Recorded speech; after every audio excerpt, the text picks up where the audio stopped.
I found the receipt in his gym bag. Dinner for two at Marcello's. $347. Our anniversary was 6 months ago, and we'd gone to Olive Garden because he said we needed to watch our spending. But someone was getting champagne and filet mignon at the most expensive restaurant in the city, and it wasn't me. The receipt was dated last Tuesday. The same Tuesday he said he was working late on the Henderson account. The same Tuesday I'd eaten leftover pasta alone while watching our 3-year-old daughter fall asleep on the couch. I stood there, in our laundry room, holding that receipt, and something inside me went completely cold.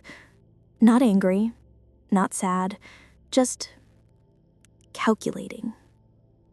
My husband was about to learn a very expensive lesson about underestimating me. Let me give you context on who I was before this. My name is Alexandra, Alex for short. I'm 34. I have an MBA from Stanford and spent 8 years working in corporate finance before our daughter Sophie was born. When I got pregnant, my husband Marcus and I made a decision together. I'd take a few years off to raise Sophie, then go back to work when she started school. Marcus was a commercial real estate broker, good at his job, made solid money, around $200,000 a year with commissions. We weren't rich, but we were comfortable. Nice house in the suburbs, 2 cars, savings account, the whole middle-class dream. I'd been home with Sophie for 3 years, and I'll be honest, I loved being a mom, but I missed working, missed using my brain for something other than Sesame Street songs and potty training. I'd started taking online courses, keeping my skills sharp, preparing to go back to work. Marcus knew all this, supported it, he said. Whatever makes you happy, babe. Looking back, I should have paid attention to how often he said that while staring at his phone. The receipt was just the beginning. Once I knew what to look for, I saw everything. The phone turned face down constantly, the new cologne, the gym membership he suddenly used 5 times a week, the client dinners that happened every Thursday like clockwork. I didn't confront him. Not yet. Instead, I did what I do best. I investigated, gathered data, built a case. I checked our credit card statements going back 6 months. Dozens of charges I didn't recognize. Restaurants, hotels, a jewelry purchase at Tiffany's for $1,800. I'd never received any jewelry. I logged into her cell phone account and downloaded his text message records. Couldn't see the content, but I could see the numbers. One number appeared constantly. Hundreds of texts per month. Late night, early morning, during work hours. I reverse searched the number. It belonged to someone named Jessica Tran. I looked her up on social media. 26 years old. Worked as Marcus's assistant. Of course she did. Pretty, young, posted gym selfies and motivational quotes about living your best life. In 3 photos from the past 2 months, I could see Marcus's watch in the background. His distinctive tag heuer that I had given him for his 40th birthday. They weren't even being careful. I hired a private investigator. Cost me $3,000 from my personal savings account that Marcus didn't know about. Money my grandmother had left me that I'd kept separate. The PI's name was Rita. 50-something, former cop, no-nonsense attitude. I liked her immediately. "What do you need?" she asked at our first meeting at a coffee shop 30 minutes from my house. "Everything. Photos, timeline, how long it's been going on, where they go, what they do. I want documentation that would hold up in court." Planning to divorce him? Planning to destroy him. Rita smiled. Not a friendly smile, a professional one. I can work with that. 2 weeks later, Rita handed me a folder that was 3 inches thick. The affair had been going on for 7 months. It started at a company holiday party. They had a regular Thursday night routine. Hotel room at the Marriott downtown. Same room. Marcus paid in cash, but his car was in the parking garage every time. License plate clearly visible in Rita's photos. There were pictures of them holding hands, kissing in his car, entering the hotel together, coming out together, her straightening her clothes. There were receipts for jewelry, flowers, weekend trips to wine country that he'd told me were solo work retreats. And there was more. Rita had talked to some of Marcus's coworkers. The affair was an open secret at his office. Everyone knew. They'd been joking about it. Some had even covered for him when I'd called the office looking for him. "I'm sorry," Rita said, watching my face as I went through everything. "This is never easy." "Don't be sorry." I looked up at her. "This is exactly what I needed." That night, Marcus came home at 9:30. "Sorry, babe, Henderson deal's getting complicated." There was no Henderson deal. I'd checked. "That's okay," I said sweetly. "Dinner's in the fridge if you're hungry." "You're the best." He kissed my forehead. I could smell unfamiliar perfume on his collar. "I'm gonna grab a shower." While he showered, I photographed 3 receipts from his wallet, added them to my growing file. I was sleeping next to him every night, kissing him goodbye every morning, playing the dutiful wife while I plotted his downfall. And I felt nothing. That's what surprised me most. I thought I'd be angry or heartbroken. Instead, I just felt focused. My plan had 3 phases. Phase 1 was about money. Marcus thought I was a stay-at-home mom who'd been out of the workforce for 3 years. He had no idea I'd been consulting on the side for the past 18 months. Remote work, contract basis, using my maiden name. I'd made $90,000 that Marcus didn't know about. Every penny went into a separate bank account at a different bank. Money he couldn't touch. I also started documenting everything about our finances. Made copies of tax returns, bank statements, investment accounts, property deeds. Downloaded every financial document I could access. Created a complete financial picture of our marriage. Then I opened a credit card in my own name. Started building my credit separately from Marcus. Got a P.O. box for the statements. Phase 2 was about Sophie. I documented everything about being her primary parent. Doctor's appointments, I took her to all of them. School activities, I handled everything. Daily care, meals, bedtime routines, I was her parent.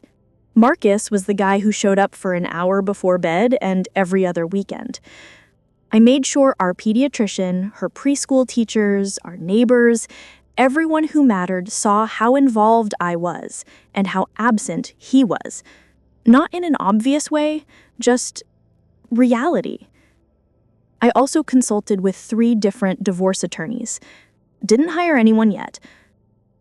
Just learned everything I needed to know about custody, asset division, and how to protect myself.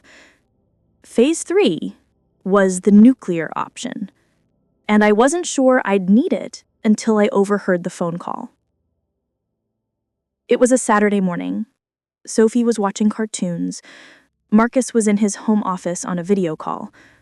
I walked past to put away laundry and heard him talking. "No, she has no idea. Trust me, babe, she's completely clueless." "Yeah, I've been thinking about that. Once Sophie's in kindergarten next year, I'll probably pull the trigger. It's easier to divorce when they're young, right?" My hand froze on the doorknob. "The house is in both our names, but I've been the primary earner. My lawyer says I'll keep at least 60% of everything. She hasn't worked in 3 years. She'll have to get some entry-level position. She'll be fine." "Sophie? 50-50 custody, probably, which is perfect. Gives us free weekends." I know. But hey, I've done my time playing family man. Now I want to actually enjoy my life.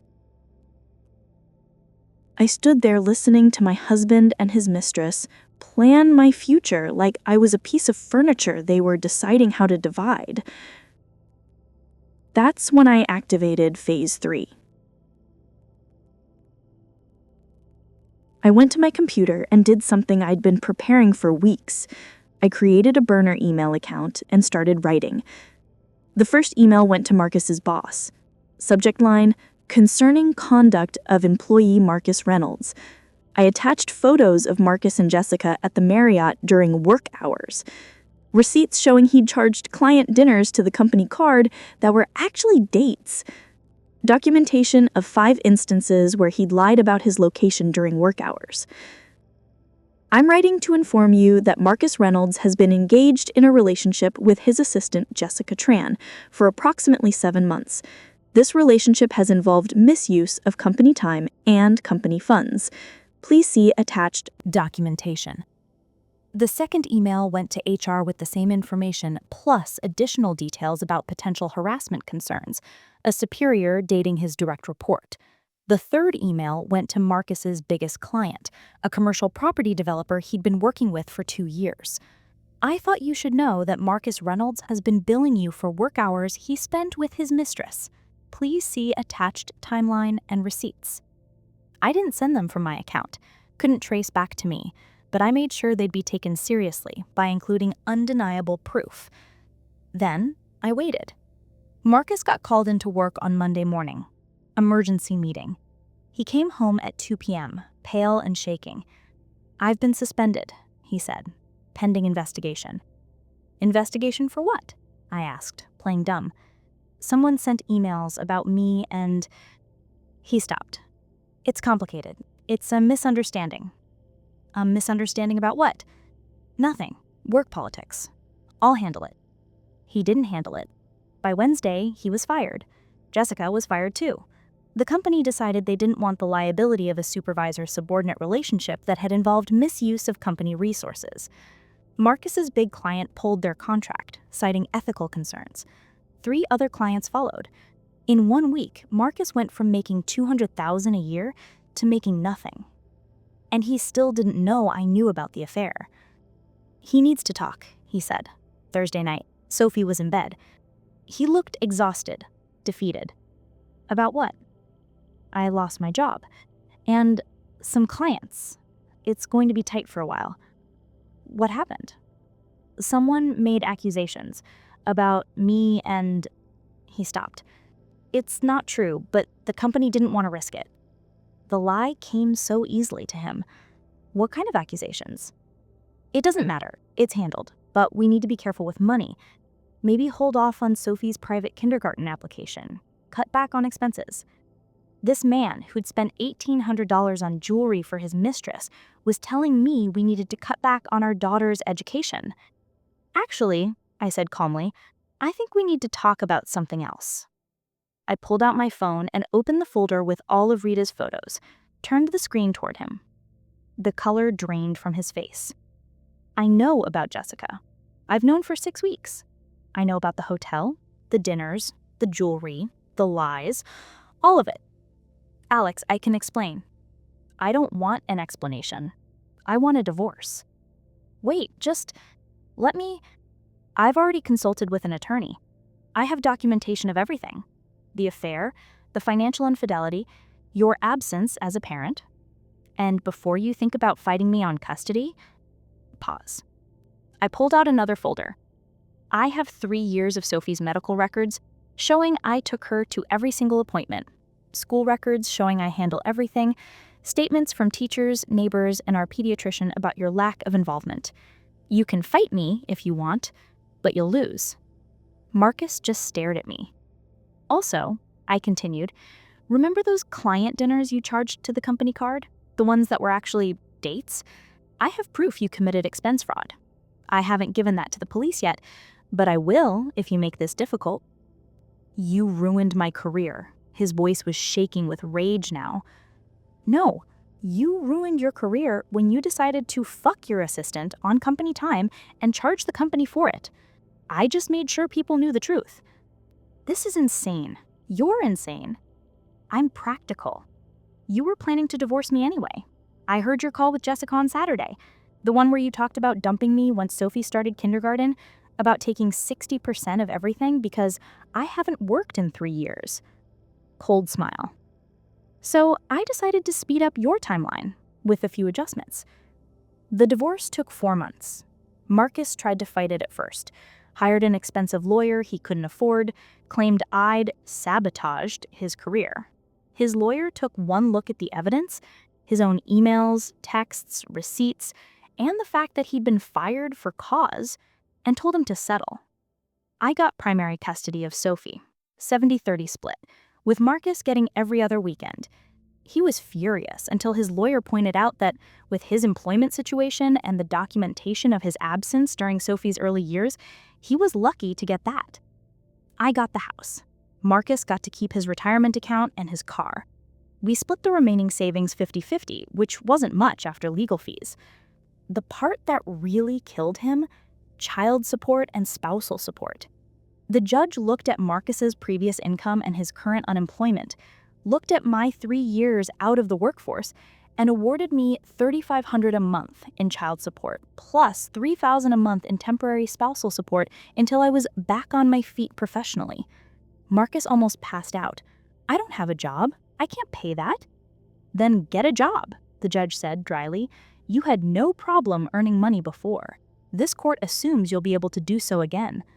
What Marcus didn't know, what I didn't tell the court because I didn't have to, was that I'd already been offered a director-level position at a financial consulting firm, started 2 weeks after the divorce was final. $140,000 a year plus bonuses.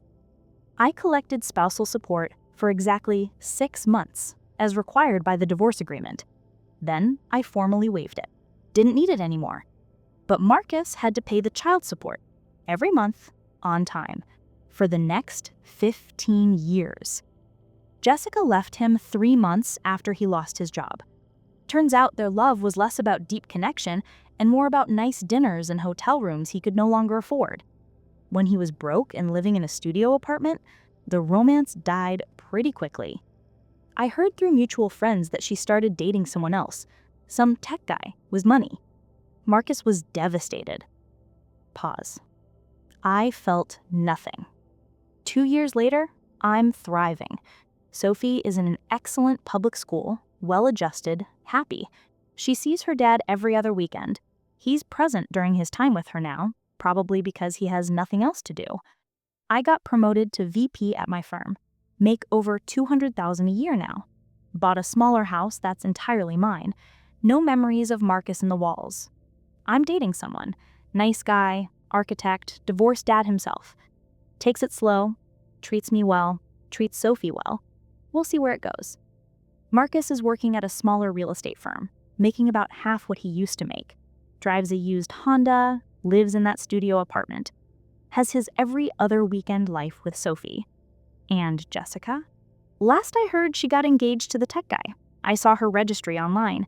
Tiffany's, of course. She has a type. Have you ever caught someone cheating?